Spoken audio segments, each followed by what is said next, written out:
Hey, everybody. It's a Monday. We're back with the Not So Live show. I'm here. Cheryl Snow is here. Ugly Dave is here. I got rid of that Halloween font. I got a pretty new font at the bottom.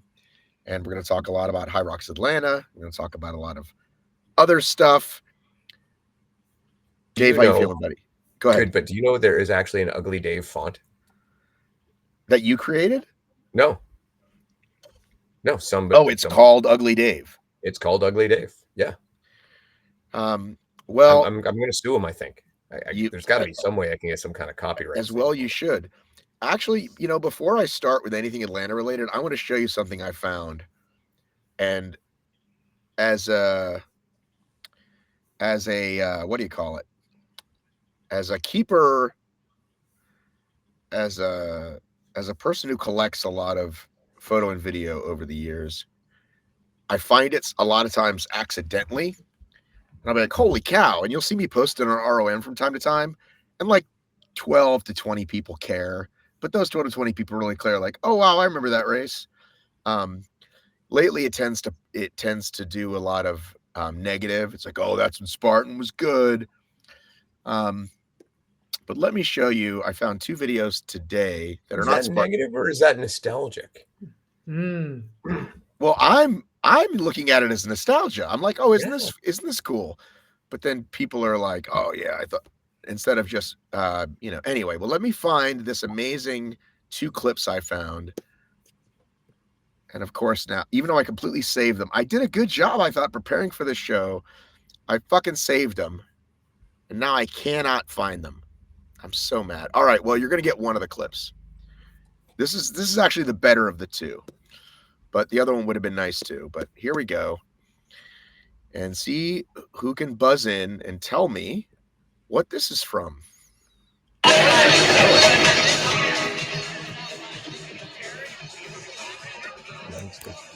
Oh Jesus! I don't know. Wouldn't that be Chicago? What year is that? 2022. Just look at all those gals. Got Meg. So there's Meg and Lauren and Alondra, and Yeah, I see Chris Alondra. Rogowski, Tara Jackson. Tara's in there. It's everybody in kind of that post race, Finish corral. Yeah, and I don't think Lots we of see this many anymore. So there's Chris. There's your world champion DeMeyer. Yeah, Linda. There's Vivian. Or not there's Vivian. Vivian. Viola. There's Camilla. There's Mo right here hanging out at the finish line. Oh wow. The E-Rock on the side. That's E-Rock on the side. R.I.P. E-Rock, no longer with HYROX. Coach doing his thing right here. And most surprising thing of all of this is that this is when I was allowed on stage. So the other clip that I can't find. Oh shoot! No, I lost it. To show you how quickly things change. It was the sled push men, and I'm right there, and here comes Magida, and here comes Ronkovic, and here comes Tim. And first of all, I forgot Ronko and Tim were even there, all the way back then. But of course they were, but they weren't names here yet. We just didn't care. It was like, are you Hunter? Are you Dylan? Are you Kent? But the shot, I'm holding Mike. I think that's me holding the camera. And then over to the left, you see one ugly Dave with a phone who was probably recording a live stream for ORM or HFM. So none of that would happen anymore. We are not allowed nowhere near the field. So but that was really probably cool. That was probably Chicago. That one you're talking about. That was all Chicago that I found. That was all Chicago 2022. Yeah. So that one I actually was rabbiting for the live stream on that one. For them or for me? That was for them. That was the OCR report was doing it at that time. So I rabbited the live stream. That was Beth and I did the rabbit, and she made more fans at that race than anybody because all those monsters on the men's field came out of the gate like mad. And there's Bethany just in full turbo mode running beside them with her little camera and everybody cheering her on because she's half their size and she's just booking it. Wow. So the other thing I noticed was, as like we always do, crowds way smaller. I don't know if you can't really see any crowd of substance. Like the sport just wasn't quite there yet. The super honks, which will tie into me explaining HYROX to my videographer, Jeff, which will come into play later, like who watches the sport and who cares. But I don't think we've seen a floor like that in a while. Usually the first one or two hug and hang out. And then I don't know if the field, I don't know if it's too busy or they're further apart, but I don't know the last time I saw 10 women sitting down like that, including the winner. Yeah. And I'm not saying it means it's bad. I'm just saying, like, the sport was smaller then. That's what I'm trying to say. Was that one of the first kind of majors, right? Where they really did have the opportunity. It was just them racing. And so they had the time to sit around, like, instead of just being a pro wave, right, in a larger event. Right. So yeah. So and I think that was one of the first grid races too, over in America anyway. Right. Yeah. I remember being there. Yeah. 3 short years ago, 3.5-ish. I think it was spring, right? Chicago American Championship has always been spring-ish, right? Mm-hmm. Yeah. Yeah. Wait, yes. It feels, I mean, I've joked a lot about the Vegas one because that one seems so much smaller, but I hadn't seen this footage in a while. And I was just like, oh, wow, look, like, that's nuts. Like, how far we've come since then. I mean, the major now, like, I was telling everybody this week that I saw yesterday, like, they're like, oh, I'm going to Chicago, I'm going to Dallas, I'm going to Anaheim, whatever. I'm like, go to Phoenix, go watch the major. It's a big deal. Mm-hmm. It's so next level. I know you got to get there early for it, but, like, get to Phoenix because it's going to be, do the kids still say lit? I don't know. But even at that, I remember being there in 2022, like all those races, there weren't enough people to not talk to everybody, right? Like we could just hang out with those folks and they sort of hung out with us. And I just kind of felt like we were all kind of one handshake away from any elite athlete. And these days you've got tens of thousands of people and there's just not near that kind of opportunity, you know. It's changed very quickly. Well, so I'll tail this into, you know, Jeff and I, who've worked together since 2012. Jeff was just one of these guys with a GoPro, and then we started working together, and he used to work for Free Codes for a really long time. And then he was like, Matt, my racing career is kind of over. You got to pay me. So, but we've still been really close friends. We go for runs all the time. And we made that, I'm going to say great documentary, the one where Chris goes 100 miles. And it's the thing I'm most proud of that I've ever done with Jeff. And I've had this, you know, kind of like gone back and forth on like, could I ever make something like that again? Is it even possible to do in a race that lasts 50 minutes? I don't know, but maybe I'll get Jeff involved. We'll see, maybe. And, you know, everybody just loves the quick reel and everything else. And I'm like, well, maybe I can do something around the regionals and worlds this year, maybe. But for starters, let's just have them come to Atlanta and learn how to shoot this thing, right? And he doesn't even know, like, he knows nothing. Like, not even like, oh, I see the stuff on your account. Like, he just, like, he was calling them obstacles. And I was like, okay, first rule, don't call them obstacles. It's like calling a 5K marathon. You can't do that, right? It's their stations or zones. They're not obstacles, right? And kind of learning the flow of things and then explaining to him that there would be people watching. I said, you know how like an OCR, like you really have to be, you know, pretty into OCR. And then there's 10,000 people who just come to race who don't know who Ryan Atkins is. But in this sport, there's a much larger percentage. It's still not everybody, but it's a way larger percentage of people that are like, wow, there's Meg, there's right. But because it was Sunday and it was the end of the weekend, it worked out great. So we had plenty of, you know, even being on the rail, it was easy to shoot because it just wasn't that crowded because it was the end of the day. But it was so fun to watch him kind of like just experience it all because it's not anything he wants to do. He's a pretty skinny guy. He's not going to bulk up and put on this race. He's a runner and an ultra runner. And he, you know, to him, we were really serious. Like, even though we think like the CrossFit is really serious or only the super, you know, the super douchebags are serious. He's like ultra running has the kind of like, hey, I like racing, but let's put one on where we can drink in the middle. And like HYROX doesn't really have that. Dave could maybe invent that, but like HYROX, like there isn't really that. You know what I mean? It's just it's just to see it kind of through his eyes. And he thought this was hilarious. Me and Clayton are out there dying. And Jeff says to me,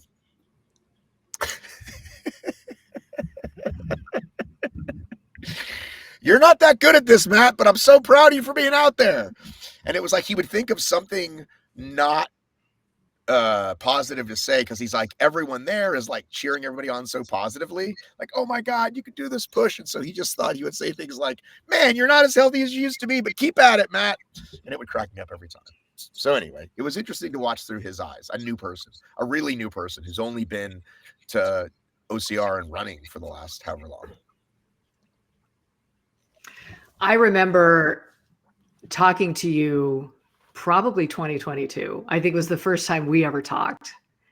And to see the evolution that you have had in this sport, where, I mean, you're really dialed in now. And I don't know if you remember, but you were asking me what my Deca mile time was. And you were mad that I was not impressed, that I didn't know. You didn't know if it was a good time or not. Like, you didn't even know if that was a good time, right? Like you were just so far removed from the sport. And I do think it has been wonderful to see this develop as a sport, right? Where we can just talk about these people and talk about the stuff ad nauseum. And, you know, I guess give him a little while. Maybe he'll get into it. Well, that's the thing. It's like, that's the thing is I want him to be, because I know it'll make him like, he'll do a great job no matter what. But when you love something, it's like, and that's kind of his whole thing is, if I had all the money in the world and I could take him away from his job, I would just be like, cool, hang at your house during the week, and once in a while I'm going to send you content to edit, right?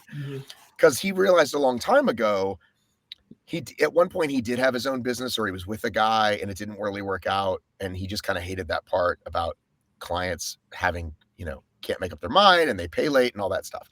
So now, like, he spent a year making this documentary about these trail runners called the Yeti Trail Runners. Go watch it. It's really good. Right now he's making one about these canine obstacle race. Who knew? But there's a whole thing, Canacross, and he's making that now because that's what he loves. So he's like, "Matt, you know, I'll do a good job even if I don't love it. I just know that if he does love it." Really cool thing happened. As we were on the way, I said, "Oh, you'll recognize one guy, Ryan Kent's there." And he's like, "Oh yeah, I think I remember that guy."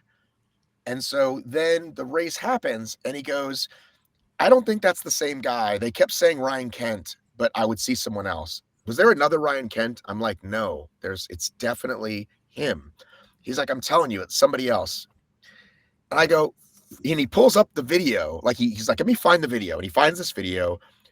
It was his first Spartan, like, elite podium, Spartan Carolina 2015. Right. And he finds it. So then I see Kent. I wave Kent over. I go, "Kent, do you remember Jeff?" Kent goes, "You interviewed me after my first Spartan podium in 2015 in Carolina." And I was like, "Yay!" Wow. So that was super cool. He didn't have the mullet. That was the problem. Well, I think his man bun. Well, I also think it was, you know, Tommy's over the loudspeaker, and it might be, you know, like a second behind. Like, he might say, "Here comes Kent," but then actually Steven Pelfiker came in. So I think that's who he thought it was. But anyway, so that was really sweet. And that the only person still left is Ryan Kent. Okay, I have a really quick story, if you don't mind, because this kind of folds in. Yeah, I've talked for 10 minutes straight. Go ahead. Okay, so I'm on a plane heading up to see my grandkids for Halloween. That's what I did this weekend. You're not old enough to be a grandma, Cheryl. I am. Stop it. You know what? Those kids, they adore me, so I'm going to hang around them as much as I can.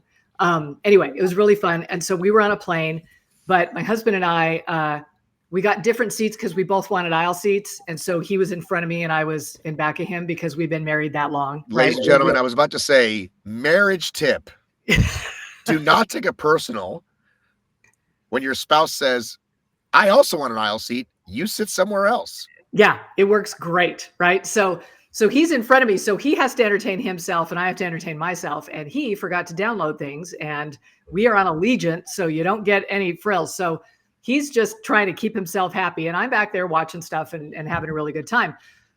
He passes me at the end of the flight a photo. He was going through his photos and his iPhone brought up a photo from 2021, I believe, a Spartan race in Portland, Oregon, where it was one of the first Spartan races where I had ever been like competitive, where I was finally kind of getting my legs under me and I was figuring things out and I was getting good. And so I was waiting around for my podium ceremony. And it was the first time I'd been to a Spartan podium ceremony, but they do the elites first.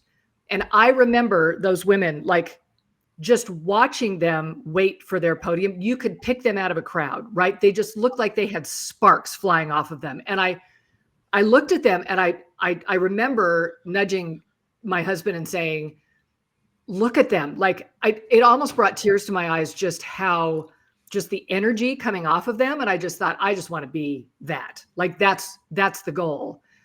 He shows me the photo of the podium. It's Lauren Griffith. Amazing. No idea, right? And so I need to send that to her. I need to let her know that, yeah, just who she is made me want to be a different person. So, dude, that's so awesome. By the way, Lauren Griffith, the best. All right. The best. So the crowd wasn't that big. And so a lot of times, you know, if it's like the first station or maybe sometimes the rower, if I yell, they can actually hear me and they'll look up. But because there wasn't that many people, they 100% heard me. So like, you know, I'm like, come on, Kat, come on, Lauren, whatever. So Kat, I saw on the ski. And then at the push, Lauren Griffith comes by me. And I said something, I don't remember what it was, but she like looked right at me, answered me, kept pushing. I mean, she's the best, dude. We love her. And we're so sad for her shoes. That had to be painful. So I didn't know it was the shoes until later. I thought she must be having like a breathing issue because she's not doing well. And then we didn't see her for so long. I thought, did she drop? She didn't. She finished. She had a shoe issue. Are we like, we're sure it was just the shoes? Because no, I talked to her. I talked to her at length. Yeah. She said I don't know if she's going to do a post about this, so I'm going to speak for her. She did not say this is confidential, and I really don't think it is. She goes, hey, I tried to take my shoes off. They said, no, you can't take your shoes off. And she's like, I thought about just doing it anyway and getting a penalty, but, or what if I just skip this final lap? Is that going to be faster? And she waited until it was all over and went and looked. And apparently I haven't looked, but according to her, the way the rule is written, it's only the wall balls that they did the shoe thing because of Dylan, right? It's not, which again, this goes back to the Elite 15 versus everybody. With everybody, we don't want shoes flying everywhere, but the Elite 15, let's figure out a way. Take them off, put them on. Who cares as long as you bring them with you, kind of a thing. But then I was like, wait, you get DQ'd for a burpee thing, but it's a 3-minute penalty for a sled. I couldn't remember which was which. Do you guys remember? Because somebody got DQ'd recently and we were like blown away, but then someone else. Yeah, but that was a change in the rule for the Elite 15, right? That was one of those rules they changed for the Elite 15s. It was when they missed a lane on the sled, they DQ'd them. Now, that's not what the rules say. The rules say have it as a penalty. Okay, so is it different? What if you miss a BBJ length? I don't know. I guess it's really impossible to do, but yeah, I mean, no, I don't think you can do that there. But you know, I mean, that's where they change the rules for the Elite 15 compared to the regular people. They don't have it listed as a different rule. They just tell them in their briefing, or don't tell them in the briefing, or tell them at the start line, but it's a change in the rules. So normally, yeah, that would just be a penalty. So if she hadn't, because this was a regular pro race and not an Elite 15 race, if she had missed a lane, I want to say it's 3 minutes. Yeah, I think she would have rather have taken that and still done better. And I'm curious. I'd like to read it. I'll go through it later, but I know it does say you can do the shoe thing at wall ball, but does it specifically say you can't do it anywhere else? Well, that's what I'm saying. She said they showed her. She said they asked, and I don't know who they is, but she said they showed her because she said she's being fair about it. Mm-hmm. I saw it from my angle, right there, but you guys watched whoever's phone feed. Were they good? I'm assuming as much because I didn't hear they weren't, but like, did you watch the phone feeds, Dave? Or no? I watched, I watched the women. It was on Kat's was on Kat's IG page. It was Dylan who was doing the stream for it. Okay, great. He was excellent, don't you think, Of Dave? course, Dave always. I'm gonna be honest. At the beginning, I didn't realize it was Dylan at first. When I went on it, I didn't realize. I'm like, oh crap, that's Dylan. But yeah, he did a good job. I mean, that's not a surprise. And he had space, so that was very helpful. Yeah. You could also tell it was him too because he could raise the camera up very high above anybody that was in front of him. So, but you didn't watch the men's? I have not got to see the men's yet. No. Okay. I know it's on. I think it's on Cole Learns. It is. It's on Cole's feed. And was it good? Oh, it was very helpful. Look, we're always grateful for any footage we get, right? Here's what I loved about Cole's is she obviously she was going to focus more on him, right? And so thankfully he was second most of the time. So that helped a lot. But he comes into sandbag lunges, and Dave, I don't know if you've ever seen this before. This was the first time I saw it. And then Instagram knew I saw it. And then a French guy showed me later on. He just threw the sandbag on his back and just walked without holding it. Yeah. He lunges without holding the bag. Yeah. That's guts. Yeah. I've seen him do it a couple times now. Yeah. Hey, you got broad shoulders. Tell me about the benefits and drawbacks of just throwing a sandbag on your back and not holding it. Well, I guess for me, like if the one you could help with your balance, you can move your hands, right? Help yourself with your balance on your way up and down. You can also shake your arms out, as opposed to having. I don't think it works for a short king like Dave, though. I think you got to be 6'2". Well, no, I think it's the width that helps, not so much the height. Right. So I might be okay on that. Actually, I'll give it a try sometime. But I think you should try with open and pro. I feel like it's kind of like a kettlebell situation where if it's too light, it doesn't help. So like the open might fall off, but a pro might sit on you better. And again, depending on how loose the bag is too, right? If it's really full and rigid, it won't stay up there as much. If you got a little slack in it, it'll shrug over your shoulders more. But yeah, I've seen him do it a couple times. It seems to work for him. It's a bold move. Yeah. Because what is it? It's a 5 meter penalty if you drop 1, 2 if you DQ, or 2 DQ if you do it twice. Again, anyway, seems silly. But I thought of you, Dave. I thought he's gonna know about this. So I'm very impressed by that. Yeah. But yeah, look, it's always helpful. Anybody who wants to do a live feed, we're going to be up for it. And thank you for Matt for giving us the info on where to do it. Yeah, I know that I'm going to be doing my own thing, and partly I just don't want to get hassled because there's weird stuff with HYROX and live feeds. So I was just like, if other people want to do it, I'm happy to share those links. And it also, I think, helps the community in that, like, it doesn't need to be 3 different husbands or wives doing it. It's like, oh, okay, so-and-so's doing it. Let's just focus on that one. So it worked out. So yeah, any race, by the way. And I know Ian does that in the UK all the time if he hears about live feeds in America, but certainly in America, it's easier for me to find people. So anyway, yeah. So Cheryl, would you like to hear about my doubles race? I definitely want to hear about your doubles race. I've been thinking about it all weekend. So I have done a race with you where I thought I was pretty prepared, but now know I'm very ill prepared, right? And same with my race before that with Dean. And the last few things I've done, I've taken it extremely easy because I don't want to get hurt, and I've been hurt and all this stuff. And I was like, okay, I've worked back from my injury. I want to try to push myself. And I said to my friend Clayton, you're faster than me. You need to set the pace and push us. What I forgot, and I know Clayton, I'm going to tell you to listen to this after, and so he sometimes does anyway. Clayton's a bit of a people pleaser, and I don't think he told me when we weren't going fast enough. I think I would have needed to keep saying, because I don't think I said it, because I felt great, and I didn't feel too bad, but we probably weren't going. I said, let's try to go, like, I don't care if the first one's 10 minutes, like, let's not go out with everybody. I even said, hey, let's do the Ryland thing and let's count a few seconds and go. So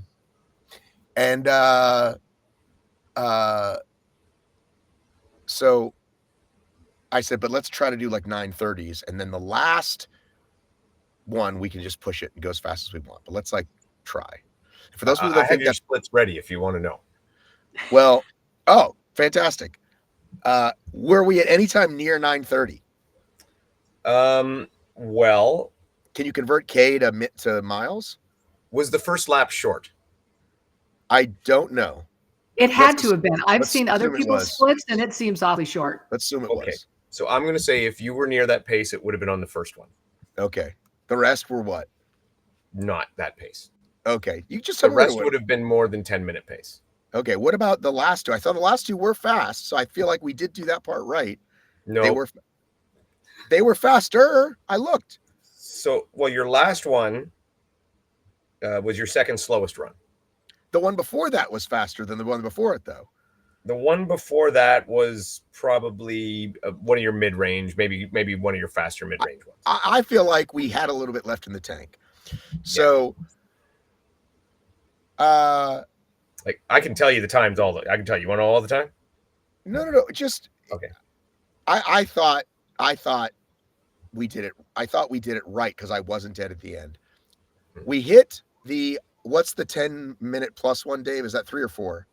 That's 3. Okay. So when I'm going around said track, I'll say to my partner, right? Okay, that was 1. And I look at the screen. The screen goes by really fast anyway, and isn't always right. But I said, I'll count for us. I'll say that's 1. Okay, that's 2. So we do that. We do that. We do that again. We go in on that third one, and he goes, I think that was only 1. And I instantly could not remember, even though it's mere seconds before. And now we've already gone in, right? And so now I'm like, well, fuck. They might penalize us anyway. Should we do it? Should we not do it? I'm angry at him. I'm trying not to be angry at him. I'm mad at myself for not knowing. All this is happening in like real time, right? And we settled on, let's just fucking do it again, because if we're short, then we're going to get penalized. And maybe this way we don't. What's the penalty, though? What's the penalty for skipping a lap? Depends on the length. Can be anywhere from 3 to 5 minutes. That's what you were running anyway. So in the moment, if they gave you a 3, it would have been a strategy. So in the moment, we're standing there. We're in the rock zone. We're standing there. I can't figure it out. And we leave, right? But now I'm really mad because I'm like, they're going to fucking penalize us anyway. Mm-hmm. They're going to give us a penalty for stations out of order. I'm like almost convinced of it. And I have to calm myself down because now I'm really mad. I'm like, we're going to get a big fucking penalty. I mean, it's the biggest deal in the world in the moment, right? Mm-hmm. Right. Yeah. And I'm like, Matt, you can only be in the lap we're on, right? And that's what I started saying out loud, but it was mostly for myself. We can only run the lap we're on, because that's like what I would say in a race. You can only run the mile you're on. You can only be in the lap we're on. Maybe when we come back around, we'll look at the board. And he's like, also, I think there's another Matt and Clayton. And I said, there's not another Matt and Clayton. He goes, I'm telling you, I saw another one. Okay. So anyway, at some point I forget about it. Like at some point we're just back in the race station, and like we're splitting it up really good, right? He's a little bit better on the pull. He wasn't even taking steps back. He's a big fucking strong guy. And I start telling him to take 6 seconds. Anyway, so he's doing that longer. We get to the lunges, and I go once, we trade.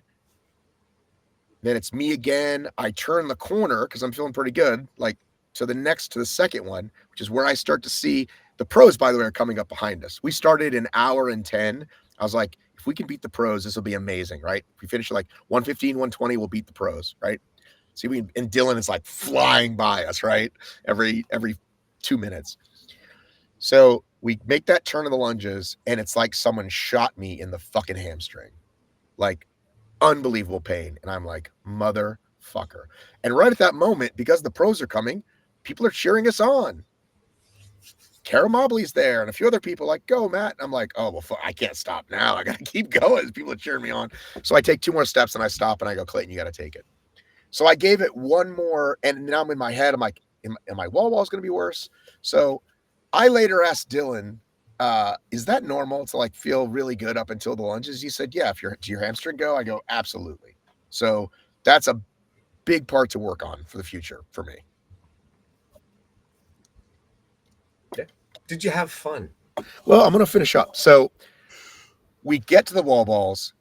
Clayton's like, how many do you think you can do in a row? I said, if I can get 10s, I'll be thrilled. Right. And we traded off who would go first in each station. And so I'll take the first 10. Right. I missed, I think 4. So I did 14. You know what I mean? A little to the side. Good judge. She's cheering us on. She's watching our levels. You know, she's great. I switched to him and he just starts going. He did 25. I was like, fantastic. I'll do another 10, which was 13 or 14 again. Right. And I think we did that a couple more times. And then I think I got to 90 for us, or I was like 84 to 90. Anyway, whatever it was. And then we had said during the race, we were like, we should finish with our shirts off. Like, let's be like the pros. And I said, you know, that makes me incredibly uncomfortable. And so we should do it. He's like, you're right. Like, let's, you know, when's the last time you did something for the first time? You know, be out there on the skinny branches. And so then when we were getting close to the finish, I was like, are we going to do this? He's like, maybe we shouldn't. I go, no, now you've convinced me we should. If you keep saying we shouldn't, then I'll chicken out too. So when we got to 50, I said, all right, let's take our shirts off. So I can't wait to see those pictures. And listen, if my stomach looks huge, I'm going to live with it because I'm paying for those fucking pictures. Because I made sure I looked really good during the sled push. I saw that guy filming me and I'm like, I'm going to put on a mean face. I'm going to look phenomenal. So we finish and we came in right before Ryan Kent. So I was like, all right, we only got beat by one pro. And we look up and it's 140. And I'm like, how is this 140? Like, we did not feel that slow. Cheryl, you and I were 128, right? Yes. Like, how are we 140? So I look at the splits and I'm like, how would we have a 10-minute lap? How is that possible to have a 10-minute lap? And he goes, well, if we ran an extra lap. And I was like, because I'd forgotten it. So I like jokingly choked him. So yes is the answer. I want to say that this is probably the most fun I had. Probably. No disrespect to you, Cheryl. We had a great time, but I think. Yeah, this is not sitting well with me. I am in a secret competition with Clayton. So just know that I was really grateful to see your finish time because I still want to be the fastest partner. So there's that. And I have 2 other things to say. Number 1, what a great experience to learn what race brain can do to you, right? Like, it's incredible. It's an incredible thing to see after the fact. And number 2, way to get on the finisher platform with the elites, like just race the doubles and wait for Ryan Kent to come through. And I said to Dylan and Ryan, I said, it felt really great to, like, I never get to race the same time as you guys. It was really cool. You know what I mean? And I didn't think I cared, but it was kind of cool that, like, we were all, you know, we were the ones sitting in the circle together, even though their circle was a lot faster than my circle. I'm in the circle. I'm in the circle. Exactly. But here's the thing. After the gaff, I said, Clayton, every time we do a lap now, I'm going to hold up a finger and I'm going to say it real slow. And so are you. And we're going to say it to each other like idiots. So, and I made him do it every time because he stopped after by race number 7, I go, okay, that's 1. And he lift his hand up and I go, you better do it. Well, okay, that's 1. Like, so trust the fingers. So Kevin Bubbles, who I adore, texts me and is like, why don't you just look at your watch and look at the splits? And it's like, okay, right. And the 12 other 100 ways I could have remembered, I didn't do. I try to do my fucking watch again, which I forgot every time until I was halfway through the station. Oh yeah, I forgot to say I'm in zone 3 now. Even though there's a little logo of a man telling you what to do next. I can't remember this shit. So listen, rite of passage. I feel good. I feel like I've done the thing now where you run an extra lap. It's really hard for 2 people to miscount, though. I think many people have done it solos. I don't know how many people have done it together, but we did it, and now we have a time to beat. And it might have been more fun because he didn't push me as hard as you, Cheryl. So now I got to find that sweet spot, right? Really push myself. And it's as fun as what I'm doing with my buddy that I've known for, I've known Clayton, Clayton's family, basically. So yes. You haven't gotten the really good part, which is the after the race. But if you have any more questions about the race, I can tell you. No, I hit the after party. Okay. So we are at the Georgia World Cargo Center, which I know really well. I used to have a staffing company. I've been there many times. Last year's HYROX was in building C. This year we're in building B. And I'm like, I'm going to treat myself. I'm hungry. I've burned a lot of calories. Let's eat something delicious. Hey, Jeff. Hey, Clayton. Let's go walk and have a bite. So I look, and there's this pizza place I've been to, and I'm like, oh yeah, I've been to that pizza place with my daughter before a concert. I'm like, it's like 0.8 away, but it's not really, because I think we can cut through the building for part of it. But here's what I forget. I'm tired. Okay. It's now raining outside, and you can't cut through the building all the ways I thought we could cut through the building. So we go up 2 flights, go all the way over. Can't go out that way. Come back, go over. Can't go out that way. Now we see the sign, and they're like, oh, it's next to Stats and this barbecue place. Why don't we go there? One of them said. I'm like, I don't want to go there. I want to go to this pizza place. We walk into the pizza place, and I can tell there's a bit of a line. And I said, hello, can we get a table for 3? She said, it's about an hour wait. I said, okay, we'll go to Stats next door. They're like, why don't we go to the barbecue place? I'm like, I don't fucking want barbecue. And Jeff's like, why don't you want barbecue? I'm like, look, I just don't want to mind the mood for barbecue, right? We're tired. We're hungry. It's been a long day. Been there all day, right? We waited for the awards. We did interviews after the awards. So I walk into Stats, and it's a sports bar, and we see plenty of open tables, and table for 3. And he looks down, and he's like, actually, we can't seat you. That's a big party, and we can't give you those. Fuck. Guess we're going to the barbecue place. Walk into the barbecue place, and it's looks fairly open. I'm like, this is promising. And the guy walks to the door, and he's like, hey, we just sold out. Like, you just sold out of food. Yes. And now it's just a comedy of errors at this point.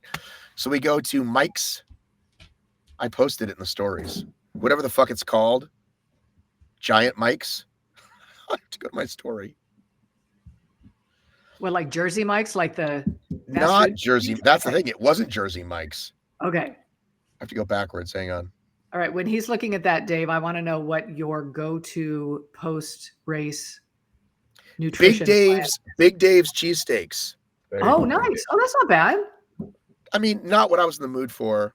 But I ordered a big sloppy, disgusting something or other and ate it, and I felt better. But they did reshare my story, Big Dave. So thanks, Big Dave's Cheesesteaks, for sharing my story. Yeah, Cheryl, I don't have a choice anymore. It's now become a thing. It's become a thing now. Anytime I'm with anybody after a race, it's like, oh, we're with Dave. We're going for pizza. And I'm like, oh, okay. So that's just what happens now. That would absolutely be the case. And to put insult to injury, my friend Johnny Mattis messages me, and he's like, where are you? And I'm like, oh, he might be looking for a place to eat as well. So I write, Big Dave Cheesesteaks. He fucking walks right in. And I was like, how did you get here so fast? He's like, oh, I saw you walk into the pizza place, and then you disappeared. He's like, that pizza was really good. I'm like, fuck you. We didn't get to eat the delicious pizza. So anyway, there you go. So I had a great time. I said, listen, we got a time to beat now. Clayton doesn't travel as easily though as us, Cheryl. So I'm much more likely to race with you again. But I feel like I'm much more in a position to do that, because I was because I kept getting hurt. I was like, well, I better not try that hard. And then I tried hard and I did get hurt. And so now I think I'm in a good place, right? I think I've learned a lot, and I'm in a good place. And I want to do doubles again. Still have no desire to do a singles, but I would like to get faster at. Getting faster than running is just like, hey, lose some lbs like that. I feel like that'll take care of itself. And then just continue to improve, stations and be able to do more reps longer and all that stuff. Yeah. Well, it's all about engine. So just keep working on the engine. Yeah, but it's not just the engine though. It's how you keep your calves from cramping. How do you keep your quads from cramping? How do you keep it's everything, don't you think? Build your engine. Engine to me is like your cardiovascular, just keep. But that's volume, right? You got to do volume to do that. And that's the same way you stop your calves and other things from cramping, is it's the same volume. So okay, all right. Well, then I'll just keep doing. Yeah. I'll just keep doing volume. I mean, I'm not going to be Dylan Scott, but I'll work up my volume. No, I've thought about his training plans, and just very curious about what he has his clients do, given what he does. Right. I think there's a small correlation, but I don't think it's. Is Okay, so he I don't think is it's as scary as a lot of us would think. all right. He is fully aware that we are not him. I think so, yes. That is good to know. So, did you see the quote that he said? I said, "Hey, why do you race so much?" And he's like, "I like to compete. I like to race." It's a great quote. he's very good at it. Yeah, he's no longer a question mark. Before it was sometimes he was awesome, sometimes he would have a bad race. I don't know. Like the floor is a lot higher than it used to be for Dylan. Right. But when I talked to Jake Dearden, we talked about what I talked about the week before with who did I talk to the week before? Charlie? What's wrong with me? Charlie. Intensity versus volume. And what Jake was saying, which I kind of didn't quite think about and put it together, is, if you're a guy who has the base, and by sort of definition, like, it's probably because you're older, so you're not putting in the intensity now, right? Well, because you're building on, so now you're doing less and you're doing more intense. Because Ronkovic and Hunter are in their fucking mid-30s, and these young guys are young, and they're like, we can just do everything. All right. Are you looking at how that relates to you? No, I was just thought I didn't really think about it in terms of like why an older athlete is probably like, okay, I figured this base part out because I've spent a dozen years doing it, or 20 years doing it, or whatever. Yeah, anyway, and it works both ways too. Like if you think of somebody like Meg, who doesn't do a lot of strength training as much or near as much strength training as she used to, because she had spent so long building like that base. So now she has that, right? It's the same concept as if you do it with the running, right? If you built that running base over the years, like Cheryl, if you didn't, I mean, you've ran for so long for so much. If you didn't do as much running and really worked on your strength, your running wouldn't fade. You'd be able to hold on to it. You'd be able to hold. So yeah, wherever you've built your base, you can hold on to it longer without putting in as much volume.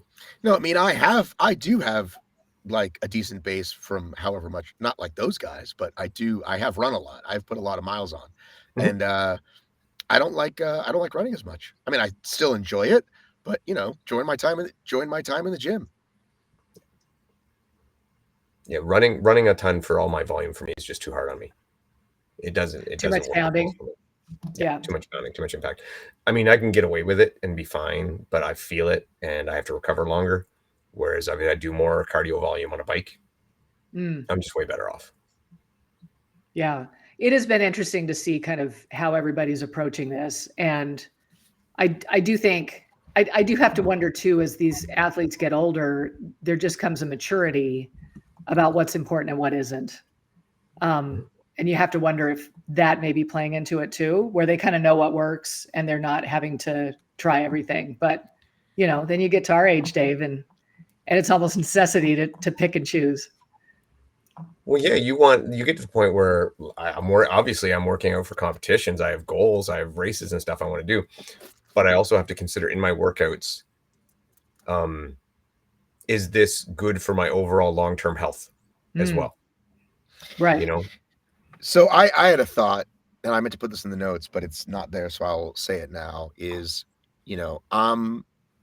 I'm really trying to break it down to the most simple thing, right? Like, I keep talking about like my ankle mobility, right? Like my wife is like, do this with your ankle. Like she'll like do this little stretch. I'm like, I can't do that. Like I can't with one foot. I can, with the other one I can't. So like I have to put my heel on the ground with my shoe and kind of do it. And like I'm doing toe raises and just the stuff.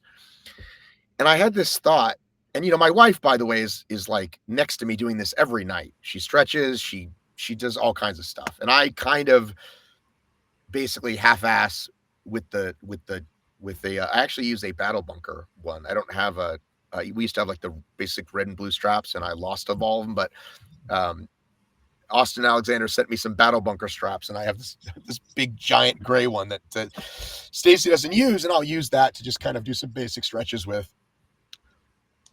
But I thought about it, and how we're talking about movement as medicine and how good it is to keep moving. And I thought, like, my father, who lived to be 89, did not fucking move his ankles once. You know what I mean? My mother, who lived to 85, never did a lunge in her fucking life, right? What could it have been like? I don't know that they would have lived to 100, but, and again, I am far from the fittest man on the planet. I have far from figured it out. But even every time I see a man my age, older, younger, and they're like walking, like they don't even realize they're walking that way, right? Because they've just walked that way for so long, and that's just life. And so, yeah, I just want to last a long time. And again, I'm still not stretching as much as I should, quote unquote. But listen, I'm getting better every day. Like I said, my wife is committed, right? I'm like this, right? With my food, with my training, with all of it. My wife is steady. But yeah, like you think my dad ever like did any movement that was necessary? You know what I'm saying? Like part of it is because their generation, but also part of it because it just wasn't. You know what I'm saying? Like to literally think of the most basic exercise you can think of, and that like, oh, this person lived their entire life, and they probably didn't do it since like they were in middle school or something. PE, right? A squat, right? In the 40s, yeah, right. The 1940s, ladies and gentlemen, or yeah, the 40s. I can't do math. They're 40 years older than me, and I was born in the 70s. So yeah, in the 40s or 50s at the sock op. You know what I mean? This is when my parents last moved. R.I.P. They're both gone now, by the way. Yeah. Well, you know, they had, I mean, have you seen the stuff now that the presidential physical fitness test is coming back in, that you start seeing what they used to make us do in the 60s? And I don't know if you guys remember, I don't know if you had any of this in Canada, Dave, but we had to, you know, we were supposed to do these dead hangs and these pull-ups, flex arm hangs. Yeah, all that kind of stuff. And I was just constantly humiliated, right? Like I just could never do it. But we used to have some standards that they would make the high schoolers do, and then everybody just quit doing anything. And then you got a certificate that said you passed the president's physical fitness test. Yeah. And mine said, are you ready for it? Ronald Reagan. So oh, nice. I wish I still had it. How much would that be worth? I bet somebody's selling them on eBay. We also had scoliosis tests, which every gym teacher should like know how to fucking examine a child's spine. How bizarre is that? All us girls in the locker room, they're telling us, take off your shirt, stand there in your bra, and bend over, right? Right. Yeah. So that was apparently a terrible thing. Listen, I've said it, I'm sure, on this podcast, and I've said it before.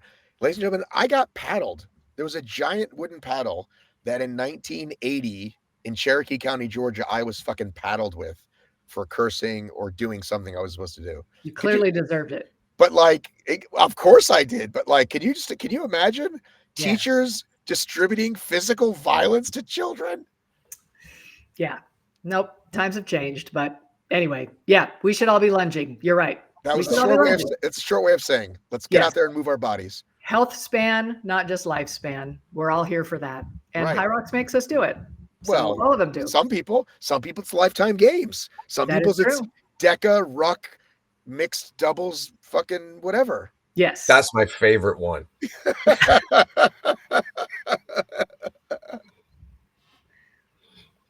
I saw Bubbles, speaking of DECA people, got to hang out with Bubbles some. You know, he just takes home flags, doesn't he? He just puts together these teams, and he runs doubles and he runs relays, and he just walks home with a bunch of flags.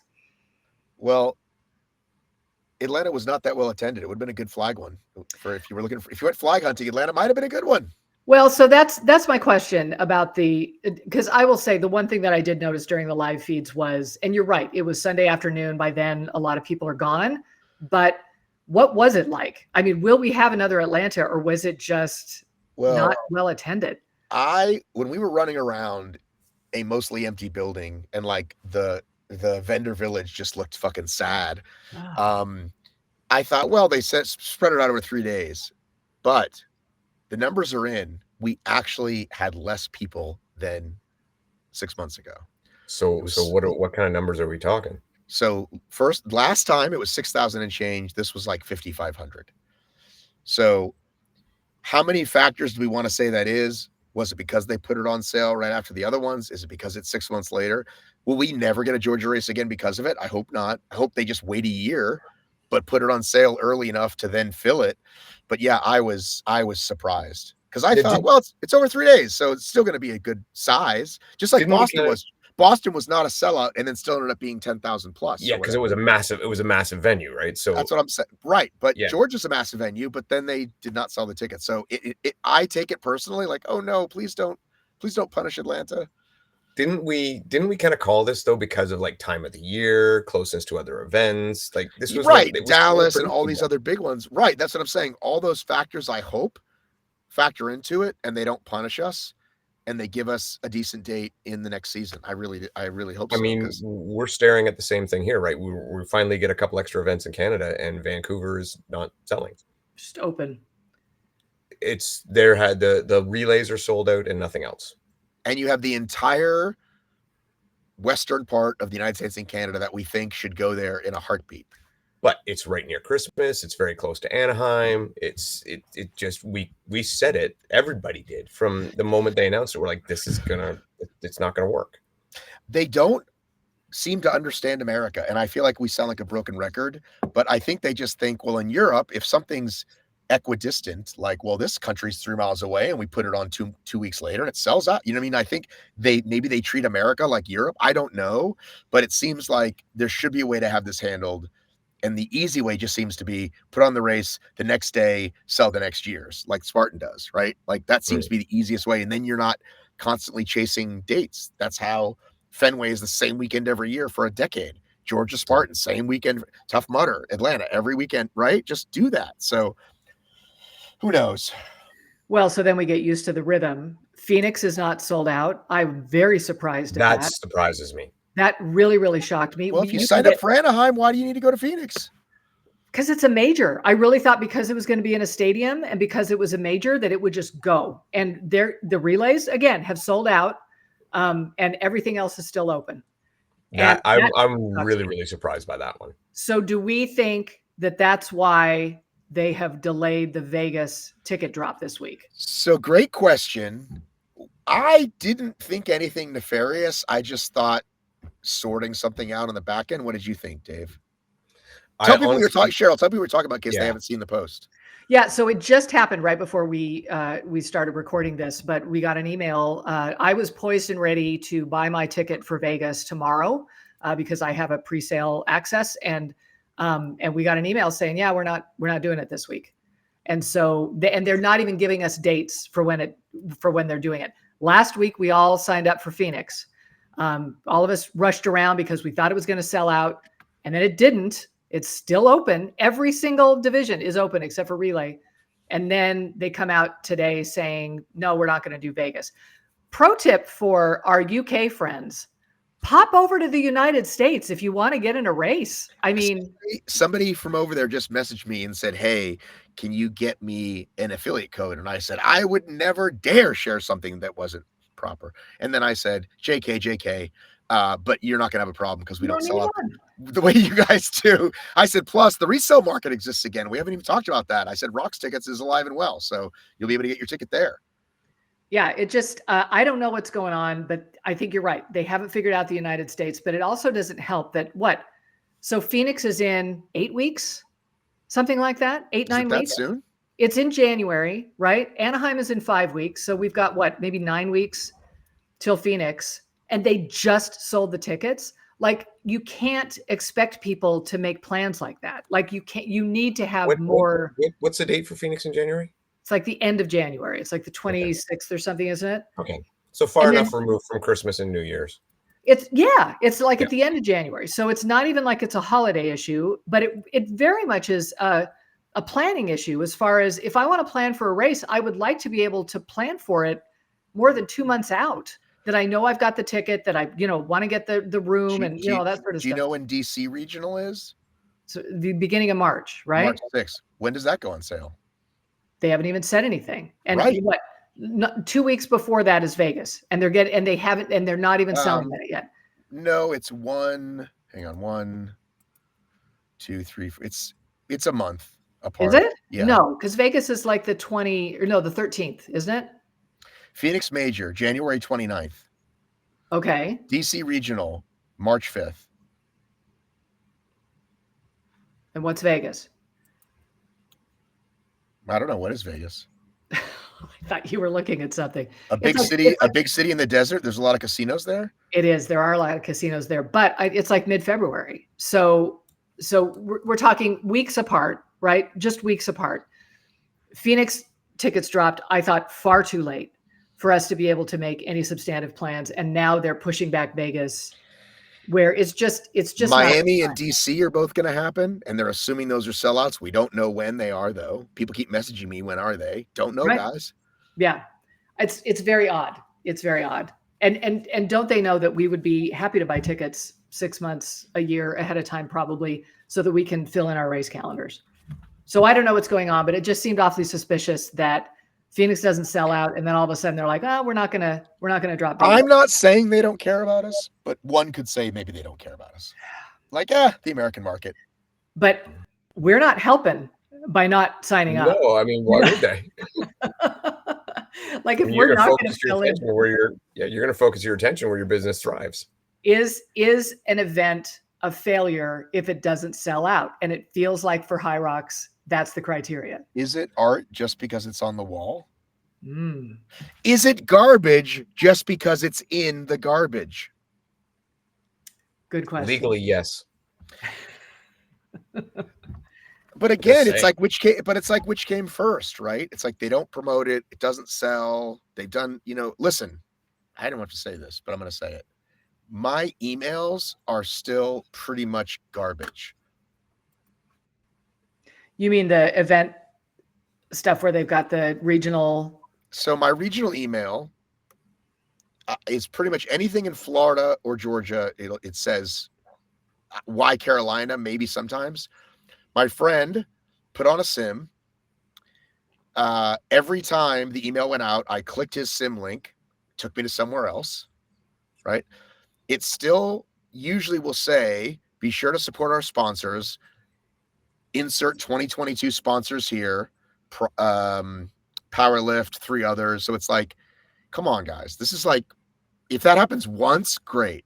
Like 2 years later, you still have Powerlift on there. It's like, how you do one thing is how you do everything.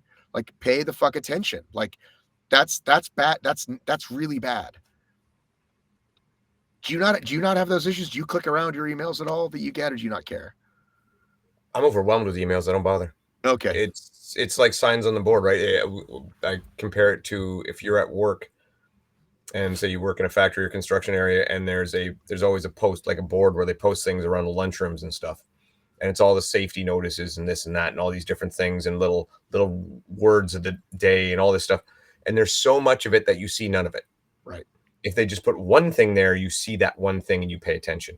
So now my emails, and I'll say it's the same for Spartan. I get so many of them from Spartan for different things. And I get it from HYROX now, so many of them that I'm completely tuned out to everything except ones I'm specifically looking for. So like when I was waiting for Toronto, I specifically, if it said HYROX Toronto, I paid attention to it. If it said anything else, it just went away because it's just too much. And most of it I'm completely disinterested in because it has nothing to do with me, right? It's not an event I'm interested in. It's too far away. It's something that I can't do or what. So it's just too much. Something happening right, because every live walkthrough is watched by a ton of people. Every map ever posted, oh my God, I can't wait. So like people are very, very hungry to try and do this thing, but they just need a lot of help. The emails themselves are like too much clutter. Yeah, I mean, you can't compare it to fucking Spartan. I mean, you can't even compare it to Spartan. Like they're like, basically, here's all of our races, but let's kind of like try to put them in the same ecosystem. And it's, again, it pains me for DECA, which is a different audience. Attention Spartan, DECA is a different audience than Spartan and Tough Mudder. Attention Spartan, Tough Mudder is a different audience than Spartan. Like, come on, guys. These are different products. And like I said, it's not about who sends more, who doesn't. I'm just saying all of them are the same to me. Yes. They're all just cluttered. Right. Like you see it the same as like Lowe's discount. Yeah, whatever. Yeah, I don't. And I actually open them because once in a while I'm like, I might get a tip of something I don't know or that's newsworthy. Well, it's your job. Even though it never is, but I do look at every one of those fucking things, quickly read it, move on, quickly read it, move on. Sometimes I have to run it through Google Translate because it's not in my language, but like, but yeah, I'm looking and it's very frustrating. But yeah, get on it. Whoever their email team is, you guys need help. So why aren't the races selling out here? Well, I think we can't count Boston in that because Boston sold a shit ton of tickets. Right. Okay, it would have been sold out in any other venue. It was any other venue. Just success. 10K plus is a success, guys. Yeah. Yes. Like, I mean, we've come up with many reasons as to why, and they all seem pretty obvious going in. The question is, we keep saying we need more races. Perhaps we're wrong. Mm. And perhaps we don't need more races. We actually need less. Okay. You know, supply demand, right? Shorter supply, you create more demand. What would you get rid of? Atlanta. I knew that's what he was going to say. I mean, you're going to, from a business, you're going to go logically, and you're going to take away the ones that don't seem to sell as good. But can you take that step backwards, or now is that a sign of weakness? Yeah, you're right. Not expanding anymore. It looks bad. You're contracting. Does that look bad? So I don't know. I don't know what they do, or do they just kind of keep trying to go back to it? You know, maybe the next one's better. Who knows? Well, maybe they give if they give it a better shot. But again, it's like so like, let's say they put Montreal on sale and it didn't sell out. It'd be like, well, they had Toronto. Fucking Vancouver is a complete other side of the country. And again, the timing does kind of suck, but it's still it's all timing. Yeah. But I don't think so. I don't think it's all timing. I just think clearly that market doesn't support it. I don't know for Vancouver. Oh, and we still don't have a fucking NorCal race, by the way. We still don't have a NorCal race. Even though there's probably more affiliates out in NorCal than anywhere. Yeah. For me, the Vancouver one comes to strictly date because it's their first crack. It's their first one. And it is like the dumbest time. Mm-hmm. It is literally the worst time you could have picked. Mm-hmm. And it doesn't showcase the city very well because it's a very, I mean, it's basically Seattle in December, right? That's not where you go. So I put that one there. I think Atlanta's gotten the raw deal because every time it's like 2 weeks from something else that was bigger, that was set up more. So if you give them a better shot, do they sell it better? Maybe. Question is, does HYROX have the patience to do that? Do we have the same number of cities and just stop doing 3-day events? Like start doing 1- and 2-day events again? I think that's certainly going to be, except for New York, which I think they can do. Mm-hmm. Well, actually, they're going 5. I don't know if they can go 5. Yeah. But again, if it's nice and spread out, I'm happy. Dave's happy, right?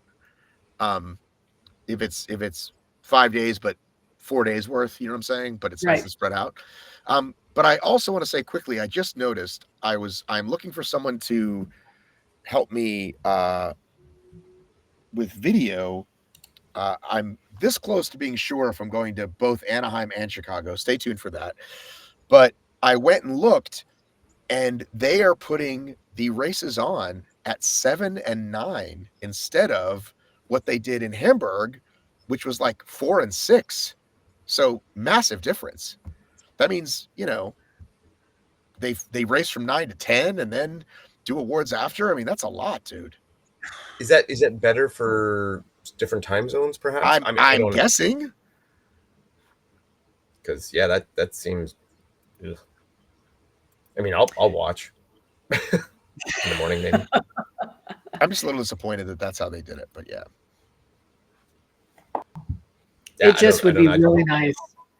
Like even DECA is able to give us here's the race calendar for the year. Here are the events you can sign up for. We can all sort of plan out what's going to work best for us. And HYROX can't seem to do that. And that's very odd. Because you're right, a fixed race calendar where we sort of know when it is. Look, we always know when New York's going to be, right? We usually know when Chicago's going to be. Right. So why not just work from there? Right. Mm-hmm. Figure it out. But again, I think it's all about how much effort they have. I don't know how many people work in America. I keep seeing jobs pop up on LinkedIn for Europe and Germany, right? Right. But I don't know how big the American team is at this point, and I don't know what they're doing. So if you work for said American team, hire more people. I don't know. I'm just kind of embarrassed that we don't sell out. I don't know. But yes, why. if you live in England, at you. but if you live in Europe, come on over. See America. Plenty of room. It's plenty beautiful. Yeah, it is. And look, Phoenix and Vegas this time of year, even Anaheim this time of year, you would love it. You would love it. If you go to Anaheim, you can go to Disney, right? Yeah. Right. Well, and Anaheim sold out, right? Like it just feels like when they dropped the tickets earlier in the season, everybody snapped them up, and now they've saturated their race calendars. And so you need to offer them all at the same time so that we all have the opportunity to pick and choose. All right. Do we want to talk about the drug testing that we missed from 2 weeks ago because we were too busy talking about? Are we done? Well, yeah, because are we done talking about Atlanta? I mean, we haven't really talked about the men's and women's races, but I don't know. Did they get drug tested? Did any of them get randomly drug tested? Not to my knowledge. Not to my knowledge either. Okay.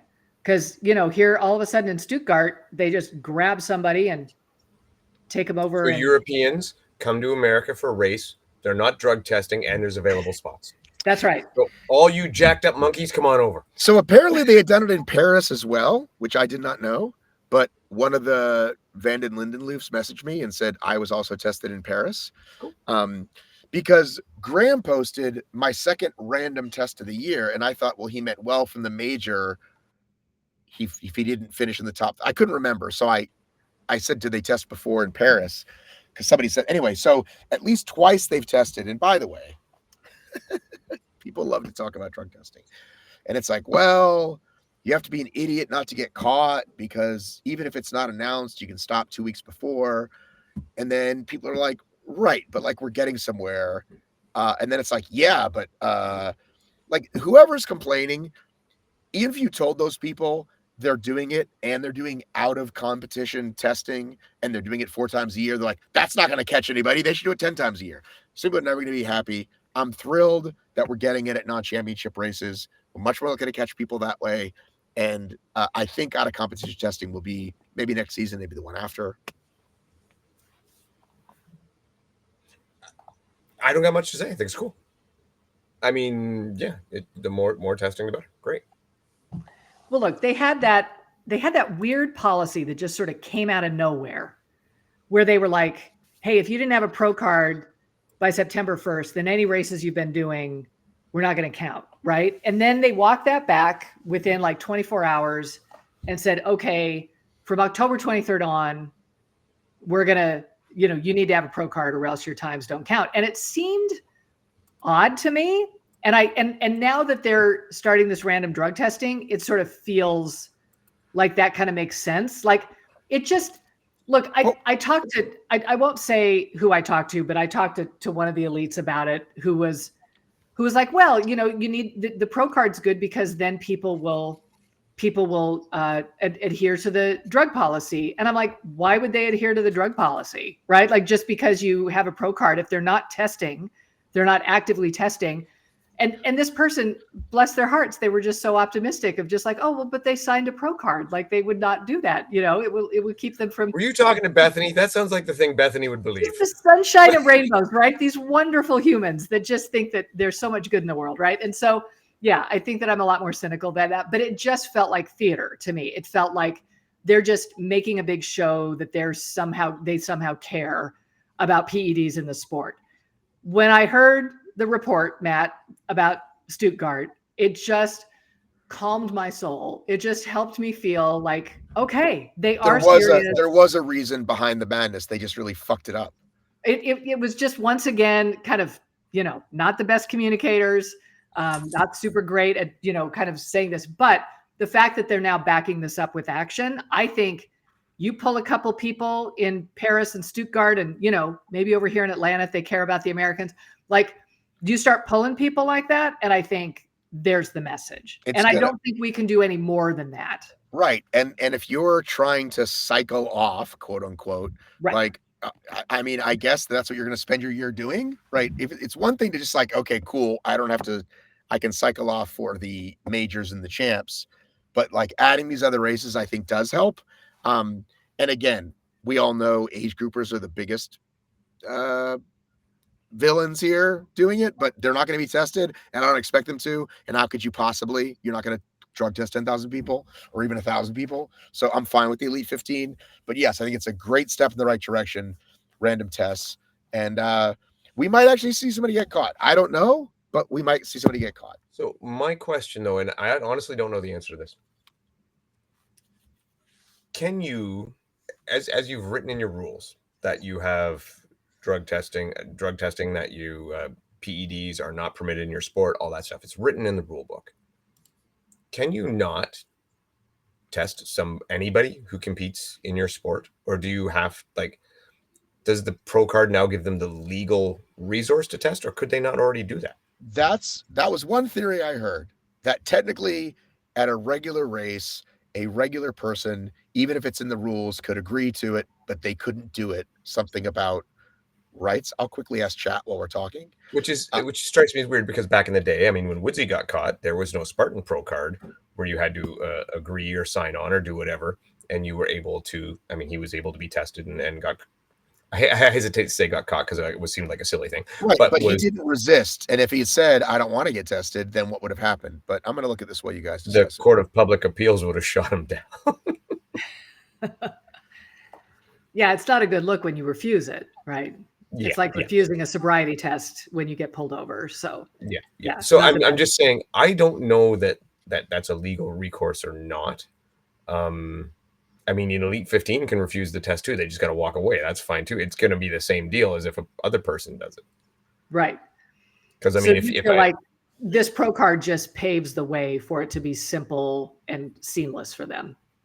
No, I think the pro card's a joke. But just what I'm saying is, I think they could do it without it. But legally, I mean, I that's where I could be wrong. That's not my area of expertise. So maybe that's the scenario. You say it doesn't line up. You don't think it's a path to professionalize the sport? I'm not talking about the Olympics, just like a thing that does separate regular people from not regular people. Me? Yeah, you said it's a joke. I think the pro card. I don't think it's necessary at all. I don't think it does anything. I mean, anything that they say it does, to me, they should have been doing anyway. Unless I'm wrong on that legal recourse, then that makes sense. It does give them an email list. You know, it gives them a circle of people that when they want to communicate. Okay. All right. Well, listen, this could be wrong, but according to my best friend chat, if you're a regular entrant, I talked about not HYROX. I said just races, like a marathon or a 5K. Yep. You can simply say no. There's no authority to compel testing, no penalty, and you just go on with your day. Organizers have no jurisdiction to force a recreational runner to submit a sample.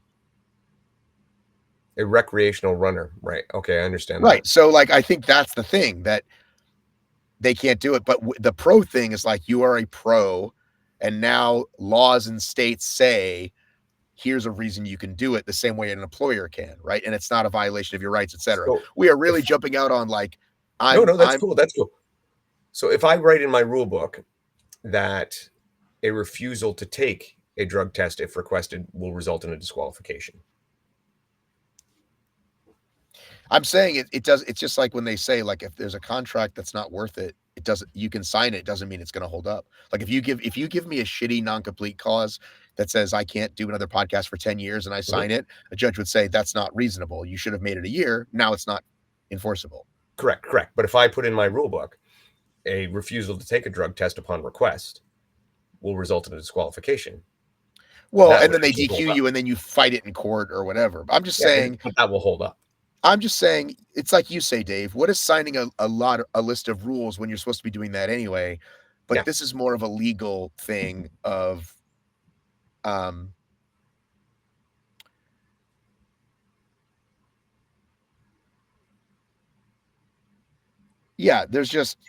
think it's a legal thing.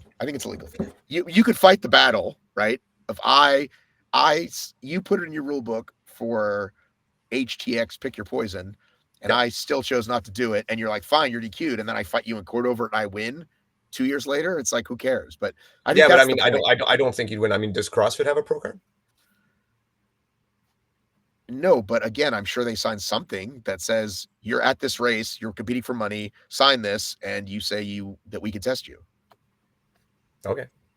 I think that's in part of the words when you sign up, when you read the whole thing. When Right. you do your But sign again, that's the difference of, is it enforceable? You could put anything you want in the fucking death waiver. Yep. Some of it's enforceable, some of it isn't. But All right. if they say, here's a document where I say I've created a sport, I now have the right to test you. You sign it, I now have the law behind me. That's the difference. Having the law behind you or not. We're getting lost in the cross. No, I know. I just personally think they already do. But again, that would be lawyer thing we'd have to go to. Where's Ian? And again, and I'm fine with the cost at $197. Oh, I don't care about the cost. Because it doesn't, well, no, people complained about that too, but it's like, I don't think, it's not a money grab. And we might have new listeners and watchers that it's going to offset the cost. It's not going to overtake. Oh God, it'll barely make a dent in the cost. Yeah, I think that it's going to be a lot more expensive to actually implement this, right? Than the money that they're getting. Look, for me, it's from like an HR, like an organization perspective, it would be really nice to know who I'm dealing with. And so I just think the pro card's just kind of nice, so that you've got the group that you know who you need to talk to, who are in the pipeline. All right, I'm just going to throw this out there. Let's go way down conspiracy corner. I haven't read this thing. I was going to say I should just buy one, but I think you have to have the time. You have to have a certain time and the money to buy one, right? Really? Pro card? So. No, you don't. No, because remember, I thought somebody told us that. Okay, I might do it then, because I told you I wanted one for Christmas. I went through it.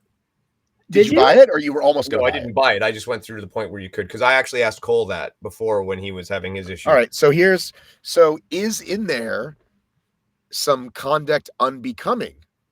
Let's just say, for example, Hunter said, I'm going to do an OnlyFans page. I'm being serious. This is the kind of stuff that athletes and teams do, right? Mm-hmm. Right. That's why I don't have a pro card. Well, we all know that, Cheryl. But I wonder if that's in there, right? Because like you said, I want to know who I'm dealing with. I've now rounded you into a corner, into a group. Okay, what are you doing? What are you doing when you're not doing HYROX? What are you doing? Is that going to be in there? I might have to do it, ladies and gentlemen. I might have to spend, or hey, elite athlete, send me your PDF. I won't tell you how to do that. I want to go through it with a I hope not, because I don't think one should have anything to do with the other. You don't think there's a conduct unbecoming to the sport clause in there? No, I didn't say there wasn't. If they get arrested for something, all that stuff. These are good questions for Matt Locke. Mm-hmm. Well, but I do. Yeah, just get the document, and then it would be interesting to see what everything is in. I know Dave thinks it's dumb. I don't. I want to know who I'm dealing with. And that's cool. And it's not that even that's dumb. I just think it's unnecessary. I think one of us should get a pro card. Well, whoever is who's the somebody closest, wants to pay for it, I'll do it. I ain't paying that. Who's the closest to qualifying? Who's the closest to qualifying for Worlds this year? Cheryl, it's you. Cheryl. Okay, great. Go for it. Done. Yeah, but then I might get tested. We don't want that either. Right. Tested, shut down your OnlyFans, everything will go horrible. My whole life falls apart. No more leading women across the rim to rim to rim. Those days are over for you. Terrible stuff. Yeah. Well, anyway. Did they reopen it yet? Did they reopen the rim yet, by the way? You know what? I was just going to look that up. I don't think it's gone well. I don't think that it's open yet. And I think that they're still having problems. So it's going to be a little bit. Okay. What about, oh my God, I can't think of the name of the hotel. Oh, I was going to make a funny reference. I told you I've done a little research on Vegas. So now Vegas is in my algorithm so badly. And it's this $1.2 billion building, never made it past the construction phase. How is this thing sat on the strip empty for 25 years? The Fontainebleau? Not the Fontainebleau. It was another one. That's okay. really, really pretty. It's really pretty. It was going to be condos. Can you think of it? I don't know. There's so many of them. Yes, there are so many of them. Vegas is a mess. Maybe that could be your side hustle, though. Maybe you could, hey, I'll take you to the Sphere. I'll drive you up and down the strip. Whatever. Yeah, if I like doing that sort of thing. Which you do not. Horrible. No, I don't. The only way I'm going to the Sphere is if it's with you, Matt. We're going to the Sphere for something. I feel like we should go to the Sphere for something. Yeah. No, and if Dave's coming, I'm going to make you come too, Dave, and you're going to hate it. Probably. I don't know, Dave. You didn't want to come to Minneapolis. Look what you missed out on. That's true. That's true. Yep. And I guarantee you, if I go to Minneapolis to do an LT games, I will see the venue, the hotel, and the airport. That's kind of what we did too. There was a lot going on downtown, though. Dude, we could walk. Oh, here's the other part. Sorry, I forgot almost the most important part of the fucking story from Atlanta. Jeff's talking about he's not into this strongman stuff. And I said, yeah, but here's the great thing. You walk across the street from your hotel to the venue. You don't have to get up super early. You're not out in the shitty weather. Okay. And guess who took them out into the rain to go eat? And then when we're done eating, it's now pouring. Okay. Forgot to say this. And I can't order us an Uber because you can't even get there from here where our car is. You know what I'm saying? You kind of have to walk. Right. And so Clayton's like, I think we can walk underneath and it's mostly dry, which it kind of was. Okay. I can't believe I forgot this part of the story. So we walk and we're coming at the building in a way I've like never come before, but it's red deck level E, right? Okay, that's fine. We go to level E. I don't see my car. There's a button on my car that says horn. I press it and it's meh, meh, and it's like, ooh, that's way over there. It's like there's different buildings, right? Right. So we walk all the way over there, hit it again, and now it's beep, beep. And I go, that's below us. Jeff's like, nope, that's above us. I don't know if you know how sound travels in an empty fucking parking lot, right? But now we're in like a Larry David episode where we just keep walking, and every time we beep, it's over there, right? And it's like, and again, it's been a long day. We're tired. I'm wet. I want to go home, right? It literally took us at least 30 minutes, okay? And I realize it's not just row E, it's the building and the floor. You know what I mean? It's both, right? Or three things, which I did not take pictures of. I only took three-dimensional chess. Mm-hmm. So at one point I'm like, listen, we're going to have to do this the hard way. We're going to have to make our way all the way into the building and then come back the way we came. That's the only way we're going to find it. But then finally at the last minute, I hit the button and I'm like, is that it? And then I hit lights and it brights. I'm like, oh, thank fucking God. I thought he would hate me for it, but it took considerably longer to make that 0.4-mile walk than the, 10-minute drive home or whatever it was. It was a long day. You either have a good time or you have a good story. Looking back, it was really a good time. But when you're fucking tired and your legs hurt, kind of like you just did a HYROX. Yeah. And it's right. And I had bragged to him about never having to walk a far away or getting wet, and we got really wet. So, well, I think for our European friends, if you come to a United States venue, it's some walking. They're big, very big, compared to what they're used to. But if you get a hotel nearby, you could probably walk to it. Yes, which, Dave, you're right. You see the hotel, you see the venue, you go to the airport. LT was great for that. They are hinting spring, April, doing an event. Is this where you tell me they went on another podcast, not this one, and gave information out that we didn't get?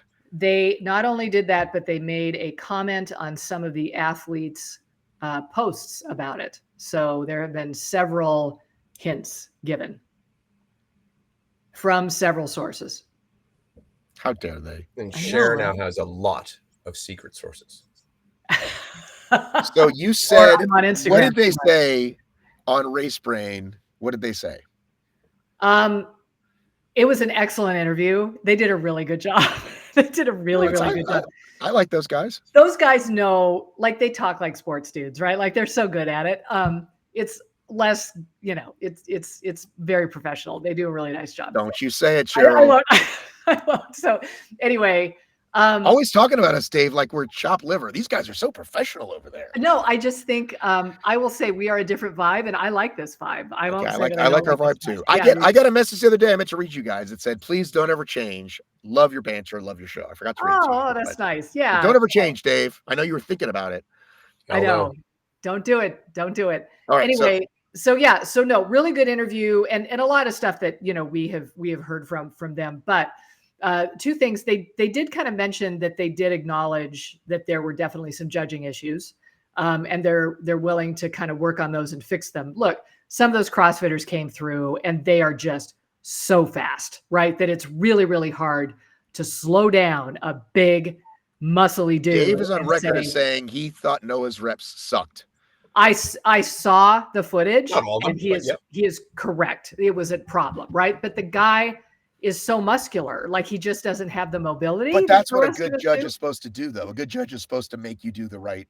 It would have been very nice had they just stopped him, right, and said, "All right, let's clean this up." And that he was just going so fast. And I recognize, Dave. I know that you've invited me to come judge. And I would be terrible at it because I would just be so intimidated by these guys that I would just, and I think that happens. And so I think that happened. And I think that it happens a lot. Right. I mean, you just don't want to be that guy, and you don't want to be wrong. And so they did acknowledge that, which I thought, that, they're always looking to improve, which I think they don't have a ton to improve. Like, I just thought it was such a well-run event. But then the other thing he mentioned, and again, somebody else said it in a response to a post that, they're talking April. That, look, they've already got the setup there in Minneapolis. It's not going to be hard to throw another one together. They've got the staff, they've got the elves, they've got the, the judges that are trained. And, they just clean up the judging a little bit. And I think that's going to be what I'm going to worry that's going to sell out quick. Because I think this one generated so much buzz, and they don't need a lot of people to fill up the entire event, that I think it's going to be hard to get a ticket. So my request would be that those of us who have participated maybe get first dibs. Yeah, I would prefer that. Yeah. So what I had heard is that it wouldn't be the same place, but if it's this, I would probably go to either. You know what I mean? If they do it someplace, I would like to be there. If they can start branching out, I think that's only going to happen. And I really love a doubles category. I know you would. I know you would. So much volume, Cheryl. Yes. When you watch, how was it? I sent you a ton of footage. How was it to watch yourself do all those reps? I was so proud of myself. Like, I posted it, and I was so proud of myself. And that's the thing about being able to pull that off just singly. There's just a pride that you don't get. I haven't felt this proud of a race since, early on, when I did like that first Tough Mudder that I hadn't really. You didn't feel the way after your first HYROX? I really didn't. I was just like, oh, okay. I don't know. Look, my first HYROX was literally right after my first Deca Triple Crown. So I was already like, oh, look at me, So yeah, like, I was pretty proud of myself. So yeah. So look, I was riding the wave. First Deca Triple Crown, Dave. Yeah. So it was, look, I've had some good success in hybrid. This was a different level. My back has still not recovered. So there is that. Well, you need that base. Look, if they've got an event in April, guess what I'm doing this week? Like, I'm already working, right? I'm going to get to where that doesn't bother me, so that I can handle that volume. So I'll put this. I will go to the next one. All right. You better go to the next one, Dave. Listen. And any other over 50s, let's throw down. Let's go. Let's go. Yeah. All right. They're going to be very happy to hear you say that, Dave. Yeah. So what specifically would you incorporate into your training, knowing you're still doing a HYROX singles and doubles here and there? You're not going to stop doing that. What would you begin to incorporate into your training, Cheryl, to get ready?